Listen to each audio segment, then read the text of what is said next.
Buenas tardes, esta es la presentación del caso clínico de la unidad curricular de endodoncia. Nuestro docente tutor es la odontóloga Gina Mariño, bachilleres mi persona María Montilla, Yomire Morales y Eileen Morón. Los datos personales es una paciente femenina de 39 años de edad, procedente del municipio Miranda del estado Carabobo. Tiene como ocupación cocinera, su fecha de nacimiento es el 2 de abril de 1982. Aquí se pueden observar las fotos clínicas de la paciente. En la historia clínica, el motivo de consulta fue dolor dentario y sensibilidad al frío y al calor. La enfermedad actual se presenta a la consulta de una paciente femenina de 39 años de edad con la presencia de una pieza dentaria con una carie extensa en la superficie vestibular, distal y palatina de un incisivo central superior. El motivo principal de la consulta fue la presencia del dolor dentario. El paciente manifestó que la pieza dentaria fue arreglada con anterioridad y que luego de unos meses ese arreglo se cayó y comenzó la molestia al frío y al calor, intensificándose aún más con el correr de los días. En los antecedentes personales, decimos que es una paciente aparentemente sana, sin ningún antecedente personal y sin ninguna enfermedad patológica o sistemática. Antecedentes familiares, tiene padre diabético. En anamnesis, los síntomas, la paciente presenta dolor con una duración de menos de un minuto y hace aproximadamente un año atrás. Este dolor es provocado y localizado. A la paciente se le hizo una pregunta de cuál había sido su dolor más intenso o más fuerte del que había sentido en su vida y que nos dijera de una escala del 1 al 10 dónde se encontraba ese dolor dentario. Y la paciente manifestó que se encontraba en la escala del 5. Se presenta frío y al calor y es diurno.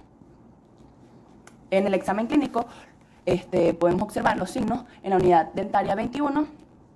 Se observa una carie extensa en el vestíbulo distal palatina con una fractura coronaria parcial, la cámara pulpar cerrada y dolor a la percusión horizontal. En el examen radiográfico observamos una cámara pulpar normal, único conducto normal, una zona periapical sin lesión aparente y una imagen radiopaca compatible con material restaurador. En los exámenes complementarios se hizo una prueba de sensibilidad con el EndoIce, que es un aerosol de frío congelante. La paciente manifestó dolor al momento de colocar la mopa de algodón en la unidad dentaria afectada y presentó, a diferencia de la unidad de control, porque se le hizo la prueba en la unidad afectada y en la unidad de control, y ella dijo o manifestó que su dolor se presentaba en la unidad afectada. En el diagnóstico y pronóstico, en el diagnóstico presuntivo, pulparmente observamos una pulpitis irreversible, periapicalmente tejidos apicales normales. En el diagnóstico diferencial, pulparmente observamos una pulpitis reversible y periapicalmente podemos diferenciar con absceso alveolar agudo. El diagnóstico definitivo pulpar fue pulpitis irreversible sintomática y periapical periodontitis apical sintomática. El pronóstico fue bueno, ya que la paciente acudió a todas las consultas y a todos los controles. Y para el diente fue un pronóstico favorable. Es un tratamiento endodóntico no quirúrgico. Según la fase del tratamiento, este se divide en 3: apertura, conformación y obturación. Para la apertura, se utiliza como principal instrumental lo que es la fresa redonda de diamante.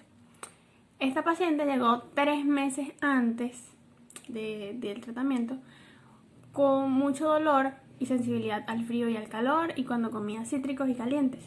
Se le eliminó todo lo que era el tejido cariado, pero no se llegaba a pulpa, pero había quedado una capa muy delgada, por lo tanto se le diagnosticó una pulpitis reversible y se le refirió a que fuera y se realizara la restauración definitiva. La paciente no fue, por lo tanto volvió a los 3 meses con dolor nuevamente y la misma sensibilidad al frío, al calor y dolor espontáneo, mucho más seguido. Se eliminó todo lo que era el provisional y debajo del provisional había tejido cariado. Se eliminó, ya se llegaba a pulpa, por lo tanto cumplía con lo que era una pulpitis irreversible. Se utilizó como instrumental fresa endoceta para la conformación de los conductos, eyector de saliva, eyector endodóntico, explorador endodóntico para encontrar el conducto. Como técnica anestésica utilizamos el bloqueo alveolar anterior superior, aislamiento absoluto, se utilizó la técnica en 3 tiempos. Para lo que es la determinación de la longitud tentativa, Como principal requisito tenemos la toma de la rayos X inicial, donde vamos a tomar como punto de referencia el borde incisal del diente hasta lo que es el ápice. Y medimos con la regla milimetrada y tenemos como longitud tentativa 24 milímetros. Para la conformación de los conductos realizamos lo que es la exéresis pulpar con limas preserie de 8 y 10 a 24 milímetros, que es nuestra longitud tentativa. Se hace lo que es la limpieza y la desinfección de los conductos con hipoclorito de sodio al 0.5%. La técnica a utilizar va a ser la técnica de preparación biomecánica corono-apical doble conicida. Y como instrumental utilizaremos las limas K de primera y segunda serie de 25 milímetros con la técnica de instrumentación, fuerzas balanceadas de Ron. Se utiliza el endoclin, agujas de irrigación, jeringas, eyectores, radiografía, regla milimetrada. La primera fase es la técnica Crown Down, que es una técnica sin presión apical, empezando con limas de alto calibre, avanzando progresivamente a limas de menor calibre, considerando siempre nuestra longitud tentativa de trabajo, que en este caso es 24 milímetros.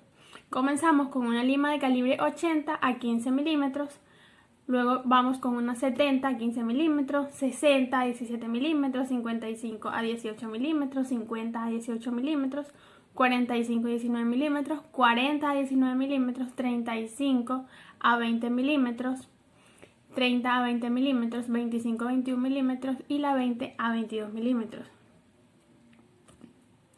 Procedemos a determinar nuestra longitud de trabajo, la cual fue de 22 milímetros, tomando como punto de referencia siempre el borde incisal. Luego de lo que es la técnica Crown Down, aquí determinamos la conductometría, para asegurarnos de que realmente nuestra longitud de trabajo es de 22 milímetros. Luego tenemos lo que es la técnica convencional, que esta va en orden creciente conservando siempre nuestra longitud de trabajo, con un diámetro apical inicial de 20 a 22 milímetros siempre. Aumentamos 4 limas más de calibre 25 a 22 milímetros, 30 a 22 milímetros, 35 a 22 milímetros y por último una lima 40 a 22 milímetros, que ese sería nuestro diámetro apical final. Y por último tenemos la técnica Step Back, que esta se realiza en una regresión progresiva con el instrumental de menor calibre a mayor calibre. Y entre cada lima siempre se va a introducir la lima maestra apical para permeabilizar. Comenzamos con una lima de calibre 40 a 22 milímetros, aumentamos a 45 y disminuimos nuestra longitud a 21 milímetros, 50 a 18 milímetros, 55 a 17 milímetros, 60 a 16 milímetros, 70 a 15 milímetros y 80 a 14 milímetros. Siempre recordando permeabilizar con nuestra lima maestra entre lima y lima e irrigar con hipoclorito de sodio siempre. Luego de realizar la fase de la conformación de los conductos, se procede a seleccionar el cono maestro para tomar la conometría. Se toma como referencia una lima maestra 40, pero se selecciona el cono 45 ya que es el que se ajusta al conducto. Se toma la conometría y se procede a realizar el protocolo de irrigación final, el cual le va a dar una limpieza total y profunda al conducto y prepararlo para la obturación. Se coloca hipoclorito de sodio al 0,5% dentro del conducto, solución fisiológica, EDTA al 17% por un minuto dentro del conducto y solución fisiológica. Se seca con conos de papel el conducto y luego se procede a obturar. En este caso vamos a utilizar la técnica de compactación lateral y un espaciador digital A para condensar lateralmente. El cono principal o cono maestro a este se le va a aplicar sellador y se va a introducir dentro del conducto para compactarlo lateralmente con el espaciador, haciendo espacio para que los demás conos, es decir, los conos accesorios, también se puedan introducir. Luego de que se colocan todos los conos accesorios y se realiza la obturación completa, se procede a tomar la radiografía de control de obturación, que es la siguiente. Luego de que tomamos esta radiografía de control de obturación para verificar que el conducto esté sellado completamente, procedemos a cortar los conos de gutapercha con el condensador de Mortenson, el cual debe quedar a nivel del tercio cervical. Finalmente se va a limpiar la cámara con una torunda de algodón y alcohol y luego sellar de manera temporaria con ionómero de vidrio. para luego realizar la radiografía postoperatoria, que es la que les voy a mostrar a continuación. En este caso, como ya dije, se utilizó un espaciador digital A. El material de obturación que se utilizó fue el Salapex, el cual tiene una base de ionómero de hidróxido de calcio, y el material de restauración fue el ionómero de vidrio. Aquí tenemos la radiografía final o postoperatoria para verificar cómo quedó la obturación, y luego procedemos a darles unas observaciones o recomendaciones al paciente, las cuales consisten en no masticar alimentos duros, mantener una buena higiene dental y una restauración definitiva, ya que si no se realiza la restauración definitiva vamos a tener un tratamiento de conducto fallido. Ahora les voy a hablar sobre el artículo científico. El artículo se llama Protocolo de atención a un paciente con diagnóstico de pulpitis irreversible. Fue publicado en el año 2016 en la revista de la Facultad de Odontología en Argentina. Allí se presentan los autores del artículo, y el resumen dice: el tratamiento endodóntico implica la eliminación del tejido pulpar afectado por procesos inflamatorios producidos por causas bacterianas, físicas o químicas, que llevan a la remoción total para conservar el órgano dental como parte funcional del sistema estomatognático.